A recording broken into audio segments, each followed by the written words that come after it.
Cricket என்பது இந்தியாவில் வெறும் விளையாட்டல்ல, அது ஒரு உணர்ச்சி. 1996ஆம் ஆண்டு வில்ஸ் உலகக்கோப்பை நடந்தபோது இந்தியா முழுவதும் ஒரு விதமான போர்க்கால உற்சாகம் நிலவியது. அதிலும் குறிப்பாக மேற்கிந்திய தீவுகள் போன்ற ஒரு ஜாம்பவான் அணியை இந்திய மண் சந்திக்கும் போது எழும் ஆரவாரம் சொல்லி மாளாது. பிப்ரவரி 21 குவாலியரின் ரூப்சிங் மைதானம் ஒரு போர்க்களத்தை போல காட்சியளித்தது. வில்ஸ் உலகக்கோப்பையின் லீக் ஆட்டம். ஒருபுறம் ரிச்சர்ட்சன் தலைமையிலான மேற்கிந்திய தீவுகள், மறுபுறம் அசாருதீன் தலைமையிலான இந்திய அணி. மைதானத்தில் கூடியிருந்த 40,000த்திற்கும் மேற்பட்ட ரசிகர்களின் கோஷம் விண்ணை பிளந்தது.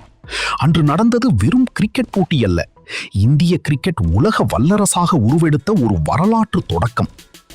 இந்திய பந்துவீச்சாளர்கள் மேற்கிந்திய பேட்ஸ்மென்களை திணறடித்த அந்த தருணங்களை இப்போது விரிவாக பார்ப்போம். நாணய சுழற்சியில் வென்ற இந்திய கேப்டன் முகமது அசாருதீன் முதலில் பந்து வீச்சை தேர்வு செய்தார். மைதானம் வேகப்பந்து வீச்சுக்கு சாதகமாக இருந்ததால் ஜவஹர் ஸ்ரீநாத் மற்றும் மனோஜ் பிரபாகர் பந்துகளை சீரவிட்டனர். முதல் 3 ஓவர்களில் ஒரு சில பந்துகளை இந்த ஜோடியினர் பவுண்டரிக்கு விரட்டி அதிரடி காட்டியிருந்தாலும் அனுபவ வீரரான ஸ்ரீநாத்தின் அந்த ஒரு மேஜிக் பந்து சர்வின் கேம்பலின் பேட்டில் பட்டு ஸ்டம்புகளை தகர்த்தது. அதன் பிறகு மைதானத்திற்குள் வந்தார் இளவரசன் பிரையன் லாரா. ஒட்டுமொத்த மைதானமும் நிசப்தமானது. ஆனால் ஸ்ரீநாத்தின் அசாத்தியமான பந்துவீச்சில் லாரா விக்கெட் கீப்பர் நயன் மோங்கியாவிடம் கேட்ச் கொடுத்து வெறும் 2 ரன்களில் வெளியேறிய போது குவாலியர் மைதானமே கொண்டாட்டத்தில் மூழ்கியது. இதன் பிறகு கேப்டன் ரிச்சி ரிச்சர்ட்சன் மற்றும் இளம் வீரர் ஷிவ்நாராயண் சந்தர்பால் இணைந்து ஒரு நிதானமான பார்ட்னர்ஷிப்பை அமைத்தனர். இவர்கள் இருவரும் இந்திய பந்துவீச்சை சமாளித்து மெதுவாக ஸ்கோரை உயர்த்தினர். ஆனால் அனில் கும்ப்ளே மற்றும் ஆஷிஷ் கபூர் ஆகியோர் ஜோடியாக சேர்ந்து மிடில் ஓவர்களில் மேற்கிந்திய தீவுகளுக்கு முட்டுக்கட்டை போட்டனர். நிதானமாக ஆடிக்கொண்டிருந்த கேப்டன் ரிச்சர்ட்சனை மனோஜ் பிரபாகர் வீழ்த்த, அதன் பிறகு இந்திய சூழலில் சிக்கி கடைசியார முடியாமல் போனது மேற்கிந்திய தீவுகள் அணியால். ஆஷிஷ் கபூர் தனது சுழலில் சந்தர்பாலை வீழ்த்த, அனில் கும்ப்ளே தனது அசுரவேக சுழல் பந்துகளால் பின்வரிசை வீரர்களை நிலைகுலைய செய்தார். மனோஜ் பிரபாகர் மற்றும் ஸ்ரீநாத் ஆகியோர் தலா 3 விக்கெட்டுகளை வீழ்த்தி மேற்கிந்திய தீவுகள் அணியை வெறும் 173 ரன்களுக்கு சுருட்டினர். 174 ரன்கள் என்ற இலக்கு எளியதாக தெரிந்தாலும் மேற்கிந்திய தீவுகளின் பந்துவீச்சு அச்சுறுத்தலாகவே இருந்தது. இந்தியா பேட்டிங் செய்ய வந்தபோது கர்ட்லி ஆம்ப்ரோஸ் ஒரு அரக்கனை போல பந்து வீசினார்.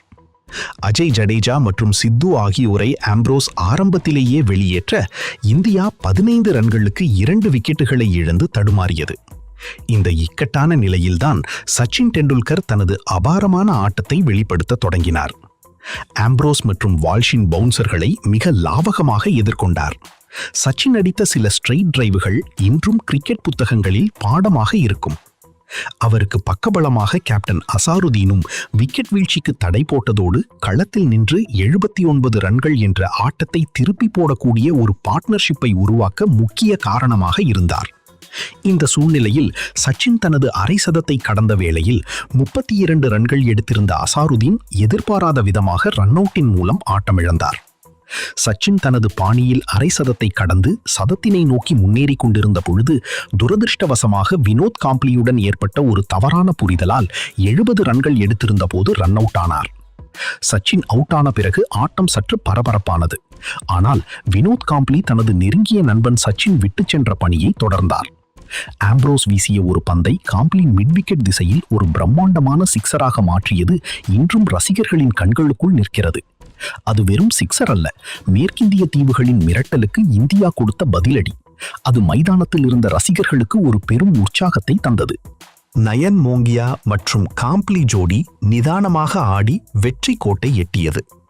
இந்த வெற்றி இந்தியாவுக்கு உலகக்கோப்பை காலிறுதிக்கு செல்ல பெரும் உதவியாக இருந்தது. ஒரு காலத்தில் வெல்ல முடியாத அணியாக திகழ்ந்த மேற்கிந்திய தீவுகளை அவர்களின் சொந்த பலமான வேகப்பந்து வீச்சிலேயே வீழ்த்தி காட்டியது இந்தியா. சச்சினின் அந்த ஆட்டம் அவர் ஏன் கிரிக்கெட்டின் கடவுள் என்று அழைக்கப்படுகிறார் என்பதற்கு சான்றாக அமைந்தது. நண்பர்களே, இன்றும் அந்த 1996 உலகக்கோப்பை நினைவுகள் பசுமையாக இருக்கின்றன. கும்ப்ளேயின் சுழலும் சச்சினின் மட்டையும் இணைந்து நிகழ்த்திய அந்த திருவிழா என்றும் மறக்க முடியாதது. இந்த வீடியோ உங்களுக்கு பிடித்திருந்தால் அந்த போட்டியில் உங்கள் ஃபேவரட் தருணம் எது என்பதை கமெண்டில் சொல்லுங்கள். இது போன்ற இன்னும் பல வரலாற்று சிறப்புமிக்க போட்டிகளை பற்றி தெரிந்து கொள்ள இணைந்திருங்கள்.